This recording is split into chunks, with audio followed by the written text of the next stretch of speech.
নমস্কাৰ বন্ধু বান্ধৱীসকল জ্ঞানৰ পৰিধি ইউটিউব চেনেললৈ আপোনালোকক স্বাগতম জনাইছো মই প্ৰণৱ খটিয়ৰা আজি আমি টপ 22 ইম্পৰ্টেন্ট ওয়ান লাইনাৰ জিকে কোৱেশ্চনছ লৈ আহিছো আৰু এইবিলাক আপকামিং টেট কাম ৰিক্ৰুটমেন্ট এৰিয়া 2.0 আৰু আসাম পুলিচৰ কাৰণে খুব গুৰুত্বপূৰ্ণ আৰু আজি আমি ইয়াত এনসাৰ ৰিলেটেড পইণ্টসমূহ সম্পূৰ্ণকৈ আলোচনা কৰিম আৰু এইবিলাক খুব গুৰুত্বপূৰ্ণ আৰু যিসকল বন্ধু বান্ধৱী পোন প্ৰথমবাৰৰ বাবে আমাৰ চেনেলটো চাই আছে বা পোন প্ৰথমবাৰৰ বাবে আমাৰ চেনেলৰ লগত জড়িত হৈছে অনুগ্ৰহ কৰি আমাৰ চেনেলটো সাবস্ক্ৰাইব কৰিব আৰু লগতে কাষত থকা বেল আইকনটো প্ৰেছ কৰি ৰাখিব কাৰণ আমি দিয়া ভিডিঅ'সমূহৰ নটিফিকেশ্যন আপোনালোকে পোন প্ৰথমতে পাব পাৰে আৰু ভিডিঅ'সমূহ মিছ নকৰাকৈ চাব পাৰে আৰু লগতে আপোনালোকৰ অন্যান্য বন্ধুবৰ্গলৈ ভিডিঅ'সমূহ শ্বেয়াৰ কৰিব কাৰণ নলেজ যিমানেই শ্বেয়াৰ কৰা যায় সিমানেই দৃঢ় হৈ পৰে বিকজ শ্বেয়াৰিং ইজ কেয়াৰিং তো বন্ধু বান্ধৱীসকল দেৰি নকৰাকৈ আজিৰ ভিডিঅ'টো আৰম্ভ কৰো প্ৰথম প্ৰশ্নটো হৈছে ভগৱান বুদ্ধই ক'ত জ্ঞান লাভ কৰিছিল আৰু ইয়াৰ শুদ্ধ উত্তৰটো আমি জানো আৰু সেইটো হৈছে বুধগয়াত ভগৱান বুদ্ধই জ্ঞান লাভ কৰিছিল গৌতম বুদ্ধই আৰু এইখিনিতে আমি ভগৱান বুদ্ধৰ বিষয়ে অকণ আলোচনা কৰি লওঁ মনত ৰাখিব লাগিব যে বৌদ্ধ ধৰ্মৰ প্ৰৱৰ্তক বা উৎপত্তিকাৰী হ'ল গৌতম বুদ্ধ আৰু গৌতম বুদ্ধৰ জন্ম হৈছিল খ্ৰীষ্টপূৰ্ব 563 কপিল বস্তুৰ ওচৰৰ লুম্বিনী বনাঞ্চলত তেখেতৰ জন্ম হৈছিল আৰু তেখেতৰ পিতৃৰ নাম আমি জানিব লাগিব তেখেতৰ পিতৃ হৈছে শুদ্ধোধন আৰু তেওঁ অৰ্থাৎ শুদ্ধোধন কপিল বস্তুৰ শাক্যগণৰ মুৰব্বী আছিল আৰু মাতৃ মায়াদেৱী কলিয়া গণৰাজ্যৰ কন্যা আছিল এইখিনি আমি আকৌ তেওঁৰ বিষয়ে চাম যে গৌতম বুদ্ধৰ শৈশৱৰ নাম আছিল সিদ্ধাৰ্থ মনত ৰাখিব আৰু জন্মৰ সপ্তম দিনা তেওঁৰ মাতৃৰ মৃত্যু হয় অৰ্থাৎ তেওঁৰ মাতৃ মায়াদেৱীৰ মৃত্যু হয় তেওঁৰ জন্মৰ 7 দিনৰ পিছত আৰু তেওঁৰ মাহীমাক প্ৰজাপতি গৌতমীয়ে তেওঁক ডাঙৰ দীঘল কৰিছিল এইখিনি জানিব লাগিব আৰু গৌতম বুদ্ধৰ জীৱনৰ লগত জড়িত কেইটামান গুৰুত্বপূৰ্ণ স্থান আছে সেইখিনি আমি চাওঁ আহকচোন গৌতম বুদ্ধৰ জীৱনৰ লগত জড়িত গুৰুত্বপূৰ্ণ 4টা স্থান হৈছে তেখেতৰ জন্ম হৈছিল লুম্বিনীত আৰু জ্ঞান লাভ হৈছিল বুধগয়াত আৰু তেওঁ প্ৰথম ধৰ্মধ্বনি দিছিল সাৰনাথত আৰু তেখেতৰ মৃত্যু হৈছিল কুচিনাৰাত মনত ৰাখিব এইখিনি খুব গুৰুত্বপূৰ্ণ তেখেতৰ জীৱনক লৈ পেলাই 4টা গুৰুত্বপূৰ্ণ স্থান এইবিলাক আৰু ইয়াৰ পিছত আমি চাম যে সাংসাৰিক দুখত ব্যস্ত হৈ সিদ্ধাৰ্থই 29 বছৰ বয়সতে ঘৰ এৰি থৈ যায় যাক বৌদ্ধ গ্ৰন্থত মহাভিনিষ্ক্ৰাম বুলি কোৱা হয় আৰু আমি গম পালো যে গৌতম বুদ্ধৰ বাল্যকালৰ নাম আছিল সিদ্ধাৰ্থ আৰু 29 বছৰ বয়সতে তেওঁ ঘৰ এৰি থৈ যায় আৰু এই ঘৰ এৰি থৈ যোৱা ঘটনাক বৌদ্ধ গ্ৰন্থত মহাভিনিষ্ক্ৰাম বুলি কোৱা হৈছে ইয়াৰ পিছত আমি চাম যে গৌতম বুদ্ধৰ জীৱনৰ লগত জড়িত গুৰুত্বপূৰ্ণ ঘটনাসমূহ তো এইখিনি খুব গুৰুত্বপূৰ্ণ চাব লাগিব আৰু গৌতম বুদ্ধই ঘৰ পৰিত্যাগ কৰা ঘটনাক কোৱা হয় মহাভিনিষ্ক্ৰাম ঘটনা আৰু সম্বোধি বুলি কোৱা হয় তেওঁৰ জ্ঞান লাভৰ ঘটনাক মনত ৰাখিব আৰু জ্ঞান লাভ ক'ত হৈছিল বুধগয়াত হয়নে আৰু সম্বোধি বুলি কোৱা হয় জ্ঞান লাভৰ ঘটনাক আৰু তাৰপিছত চাম যে মহাপৰিনিৰ্বাণ আৰু তেওঁ নিৰ্বাণ লাভ কৰা ঘটনাটোক কোৱা হয় মহাপৰিনিৰ্বাণ আৰু আমি তেওঁৰ বিষয়ে আৰু অকণ চাম যে ঘৰ ত্যাগ কৰাৰ পিছত সিদ্ধাৰ্থ অথবা বুদ্ধই বৈশালীৰ আলাৰ কালামৰ পৰা সাংখ্য দৰ্শন শিকিছিল তেওঁৰ গুৰু আলাৰ কালাম ইয়াৰ পিছত আকৌ আমি তেওঁৰ বিষয়ে অকণ চাই লওঁ যে উৰুভেলাত সিদ্ধাৰ্থই কৌদিনীয়া বাপ্পা ভাধ্যা মহাজা আৰু আশ্ৰাজী নামৰ 5জন সাধকক লগ পাইছিল আৰু 6 বছৰ ধৰি খাদ্য বা পানী নোখোৱাকৈ কঠোৰ তপস্যা কৰাৰ পিছত 35 বছৰ বয়সত বহাগৰ বা বৈশাখৰ পূৰ্ণিমা ৰাতি সিদ্ধাৰ্থ নিৰঞ্জনা ফাল্গু নদীৰ পাৰত এজোপা আহত পিপাল গছৰ তলত জ্ঞান লাভ কৰে আৰু জ্ঞান লাভ কৰাৰ পিছত সিদ্ধাৰ্থ বুদ্ধ নামেৰে পৰিচিত হয় আৰু সেই স্থানক বুধগয়া বুলি কোৱা হয় মনত ৰাখিব এইখিনি তেওঁৰ লৈ পেলাই গুৰুত্বপূৰ্ণ ঘটনা আৰু এইবিলাক পৰীক্ষাত আহি থাকে সেইকাৰণে আজি আমি অকণ আলোচনা কৰিলো ইয়াৰ পিছত আমি তেওঁৰ জীৱনক লৈ পেলাই তেওঁৰ জীৱনক লৈ পেলাই জড়িত কেইটামান গুৰুত্বপূৰ্ণ প্ৰতীক আছে আৰু এইবিলাকো পৰীক্ষাত আহি থাকে তো আহকচোন অকণ চাই লওঁ সেই বিষয়ে বুদ্ধৰ জীৱনৰ লগত জড়িত গুৰুত্বপূৰ্ণ প্ৰতীকসমূহ প্ৰথমতে চাম আমি বুদ্ধ গৰ্ভত প্ৰৱেশ কৰাৰ প্ৰতীক সেইটো হৈছে হাতী প্ৰতীকটোৱে বুদ্ধ গৰ্ভত প্ৰৱেশ কৰা দেখুওৱা হৈছে আৰু জন্মৰ প্ৰতীক দেখুওৱা হৈছে পদুম ফুলক আৰু যৌৱনৰ প্ৰতীক দেখুওৱা হৈছে ষাঁড় গৰুক আৰু গৃহত্যাগ কৰাৰ প্ৰতীক হিচাপে ঘোঁৰাক দেখুওৱা হৈছে আৰু জ্ঞানৰ প্ৰতীক হৈছে পিপল বা আহঁত গছ আৰু সমৃদ্ধিৰ প্ৰতীক হৈছে সিংহ নিৰ্বাণৰ প্ৰতীক হৈছে পদচিহ্ন আৰু মৃত্যুৰ প্ৰতীক হৈছে স্তূপ এইখিনি খুব গুৰুত্বপূৰ্ণ তেওঁৰ জীৱনৰ লগত গুৰুত্বপূৰ্ণ প্ৰতীক এইবিলাক জীৱনৰ লগত জড়িত ঠিক আছে এইখিনি আমি গৌতম বুদ্ধৰ বিষয়ে অকণ আলোচনা কৰিলো ইয়াৰ পিছৰ প্ৰশ্নটোলৈ আহিছো আমি আৰ্য সমাজ কোনে প্ৰতিষ্ঠা কৰিছিল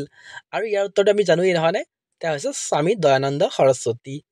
তেওঁ আৰ্য সমাজ প্ৰতিষ্ঠা কৰিছিল আহকচোন আমি দয়ানন্দ সৰস্বতীৰ বিষয়ে অকণ আলোচনা কৰিলো এই জগতে স্বামী দয়ানন্দ সৰস্বতী আছিল এগৰাকী ভাৰতীয় দাৰ্শনিক সামাজিক নেতা আৰু সংস্কাৰমুখী আন্দোলন আৰ্য সমাজৰ প্ৰতিষ্ঠাতা তো যেটো সংস্কাৰমুখী আন্দোলন আছিল সেইটো আছিল আৰ্য সমাজ আৰু তেওঁ হৈছে আৰ্য সমাজৰ প্ৰতিষ্ঠাতা আৰু স্বামী দয়ানন্দ সৰস্বতীয়ে 1875 চনত মুম্বাইত বুলি লিখা আছে ইয়াত মুম্বাইত আৰ্য সমাজ প্ৰতিষ্ঠা কৰিছিল আৰু তেওঁ এখন আলোচনী প্ৰকাশ কৰিছিল মনত ৰাখিব এটো খুব গুৰুত্বপূৰ্ণ সত্যাৰ্থ প্ৰকাশ নামৰ আলোচনী তেওঁ প্ৰকাশ কৰি উলিয়াইছিল ইয়াৰ পিছৰ প্ৰশ্নটো আহিছো আমি পাঞ্জাবী ভাষাৰ লিপি কি আৰু ইয়াৰ উত্তৰটো হৈছে গুৰুমুখী মনত ৰাখিব পাঞ্জাবী ভাষাৰ লিপি হৈছে গুৰুমুখী ইয়াৰ পিছৰ প্ৰশ্নটো আহিছো আমি 4 নম্বৰ প্ৰশ্ন ভাৰতৰ মূল ভূখণ্ডৰ আটাইতকৈ দক্ষিণ প্ৰান্ত কোনটো আৰু এইটো হৈছে কন্যাকুমাৰী এখিনতে আমি আমাৰ ভাৰত ভূখণ্ডৰ যিখিনি মোস্ট পইণ্ট তো সেইখিনি অকন আলোচনা কৰি লওঁ তো চাব লাগিব যে গুহাৰমতি ভাৰতৰ আটাইতকৈ পশ্চিম বিন্দু ভাৰতৰ যিটো মেপ আছে তাৰে একেবাৰে পশ্চিম বিন্দুটো হৈছে আমাৰ গুহাৰমতি আৰু এইটো আছে ক'ত গুজৰাটৰ কাচ্ছ জিলাৰ অৱস্থিত এখন সৰু গাঁও এইটো গুহাৰমতি ওকে ইয়াৰ পিছত আমি চাম যে ভাৰতৰ আটাইতকৈ উত্তৰ বিন্দুটো যদি আমি চাওঁ আৰু সেইটো হ'ব হিমালয়ৰ পূবৰ কাৰাকোৰম ৰেঞ্জত অৱস্থিত ইন্দিৰা কোলৰ ওচৰত চিয়াচিন হিমবাহ যাক ইন্দিৰা কোল বুলি কোৱা হয় আৰু এইটো হৈছে উত্তৰ বিন্দুটো আমাৰ ভাৰতৰ মেপ যদি আমি চাওঁ তাৰে একেবাৰে উত্তৰ বিন্দুটো হ'ব এইটো ইন্দিৰা কোল বুলি কোৱা হয় ইয়াৰ পিছত বন্ধু-বান্ধৱীসকল আমাৰ ভিডিঅ'সমূহত লাইক কৰিব আমাৰ চেনেলটো সাবস্ক্ৰাইব কৰিব আৰু বেল আইকনটো প্ৰেছ কৰি ৰাখিবলৈ নাপাহৰিবা আমি দিয়া ভিডিঅ'সমূহ পোনপ্ৰথমতে পাব পাৰে আৰু ভিডিঅ'সমূহ মিছ নকৰাকৈ চাব পাৰে তো আমি চাম আটাইতকৈ পূবৰ বিন্দুটো যদি আমি চাওঁ ভাৰতৰ মেপৰ তো এইটো হ'ব পূবৰ বিন্দুটো হৈছে অৰুণাচল প্ৰদেশত অৱস্থিত কিবিথু বুলি কোৱা হয়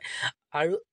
গ্ৰেট নিকোবাৰ দ্বীপৰ ইন্দিৰা পইণ্ট আটাইতকৈ দক্ষিণৰ বিন্দু মনত ৰাখিব আমি গম পালো পূবৰ পশ্চিমৰ উত্তৰ দক্ষিণৰ এইখিনি ভাৰতৰ আটাইতকৈ শেষৰ বিন্দু এইবিলাক তো অকন চাই লওঁ যে ভাৰতৰ আটাইতকৈ পূব দিশৰ ঠাই হ'ল কিবিথু আমি ইতিমধ্যে আলোচনা কৰিলো যে কিবিথু অৰুণাচল প্ৰদেশত অৱস্থিত এইটো ভাৰতৰ আটাইতকৈ পূব দিশৰ ঠাই আৰু আঞ্জাও জিলাৰ অৰুণাচল প্ৰদেশৰ এখন সৰু চহৰ হৈছে কিবিথু ঠিক আছে ইয়াৰ পিছৰ প্ৰশ্নটো আহিছে আমি 5 নম্বৰ প্ৰশ্ন ভাৰতত কোনখন ৰাজ্যত প্ৰথমে সূৰ্য উদয় হয় আৰু এইটো আমি জানোই নহয়নে আৰু অলপ আগতে আলোচনা কৰিলো যে কিবিথু আমাৰ যেটো পূবৰ স্থান তো সেই হিচাপত হ'ব অৰুণাচল প্ৰদেশ ঠিক আছে 6 নম্বৰ প্ৰশ্নটো আহিছে আমি কোনটো ৰোগৰ চিকিৎসাত ইনসুলিন ব্যৱহাৰ কৰা হয় আৰু এইটো আমি জানো নহয়নে ডায়াবেটিস ৰোগৰ চিকিৎসাত ইনসুলিন ব্যৱহাৰ কৰা হয় 7 নম্বৰ প্ৰশ্নটো আহিছে আমি বিহু কোন ৰাজ্যৰ উৎসৱ আৰু এইটো আমি সকলোৱে জানো আমাৰ বাপতিসাহোন বিহু আৰু এইটো হৈছে অসমৰ ইয়াৰ পিছৰ প্ৰশ্নটো আহিছে আমি আমলখিত কোনটো ভিটামিন প্ৰচুৰ পৰিমাণে পোৱা যায় আৰু ইয়াৰ উত্তৰটো হ'ব ভিটামিন সি আমলখিত প্ৰচুৰ পৰিমাণে পোৱা যায় আৰু এই প্ৰশ্নবিলাক বাৰে বাৰে পৰীক্ষাত ৰিপিট হৈ থাকে সেইকাৰণে আজি আমি ওৱান লাইনাৰত এইবিলাক আলোচনা কৰিছো 9 নম্বৰ প্ৰশ্নটো আহিছে আমি ভাৰতৰ প্ৰথম গভৰ্ণৰ জেনেৰেল কোন আছিল আৰু প্ৰথম গভৰ্ণৰ জেনেৰেল লক যদি আমি চাওঁ তেওঁ আছিল উইলিয়াম বেন্টিক 10 নম্বৰ প্ৰশ্নটো আহিছো কোনখন দেশত কাগজ আৱিষ্কাৰ হৈছিল কাগজ আৱিষ্কাৰ হোৱা দেশখন হৈছে চীন দেশ ইয়াৰ পিছৰ প্ৰশ্নটো আহিছো 11 নম্বৰ প্ৰশ্ন গৌতম বুদ্ধৰ শৈশৱৰ নাম কি আছিল আমি গৌতম বুদ্ধৰ বিষয়ে অলপ আগতে সম্পূৰ্ণভাৱে আলোচনা কৰিলো আৰু তেওঁৰ শৈশৱৰ নাম বা লৰালি কালৰ নাম আছিল সিদ্ধাৰ্থ 12 নম্বৰ প্ৰশ্নটো আহিছো আমি ভাৰতৰ সশস্ত্ৰ বাহিনীৰ সৰ্বোচ্চ সেনাপতি কোন আৰু আমি জানো তেওঁ হৈছে আমাৰ ৰাষ্ট্ৰপতি আৰু আমাৰ বৰ্তমানৰ ৰাষ্ট্ৰপতি গৰাকীৰ নাম আমি জানো নহয়নে দ্ৰৌপদী মুৰ্মু ডাঙৰীয়ানী 13 নম্বৰ প্ৰশ্নটো আহিছো আমি কোনটো ভিটামিনৰ অভাৱত ৰাতি অন্ধ বা কুকুৰিকণা ৰোগ হৈ পৰে আৰু ইয়াৰ উত্তৰটো হ'ব ভিটামিন এ 14 নম্বৰ প্ৰশ্নটো আহিছো আমি পংগল কোনখন ৰাজ্যৰ উৎসৱ আৰু ইয়াৰ উত্তৰটো হ'ব তামিলনাডু আৰু এই পংগল উৎসৱ তামিলনাডুৰ লগত জড়িত আৰু এইটো মনত ৰখা এটা ট্ৰিক আছে আৰু সেইটো হৈছে তুমিল মে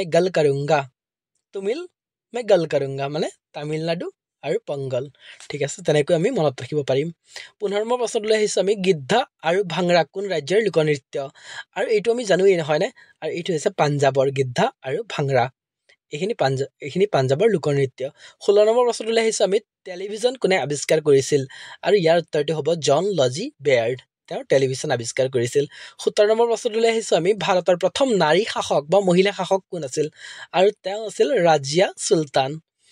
18 নম্বৰ প্ৰশ্নটো আহিছো মাছে কিহৰ সহায়ত উশাহ লয় আৰু ইয়াৰ উত্তৰটো হ'ব অসমীয়াত হ'ব ফুল আৰু গিলছ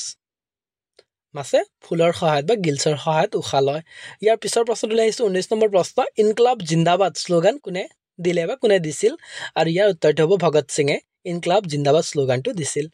ইয়াৰ পিছৰ প্ৰশ্নটো আহিছো আমি এতিয়া 20 নম্বৰ প্ৰশ্ন জালিয়ানাৱালাবাগ হত্যাকাণ্ড কেতিয়া আৰু ক'ত সংঘটিত হৈছিল আৰু এইটো আমি জানো আৰু এইটো হৈছে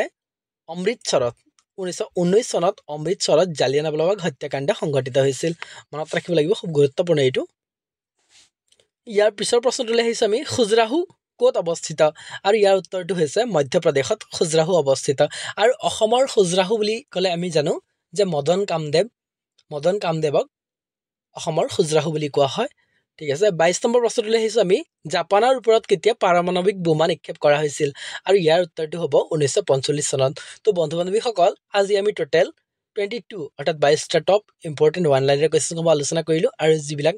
এক্সামৰ দৃষ্টিকোণৰ পৰা খুবেই গুৰুত্বপূৰ্ণ আৰু যিসকল বন্ধু বান্ধৱী এতিয়াও আমাৰ চেনেলটো ছাবস্ক্ৰাইব কৰা নাই অনুগ্ৰহ কৰি আমাৰ চেনেলটো ছাবস্ক্ৰাইব কৰি আমাক উৎসাহিত কৰিব বুলি আমি আশা ৰাখিলোঁ থেংক ইউ ধন্যবাদ ভালদৰে থাকক ভালদৰে প্ৰিপাৰেশ্যন চলাই যাওক থেংক ইউ ধন্যবাদ জয় আই অসম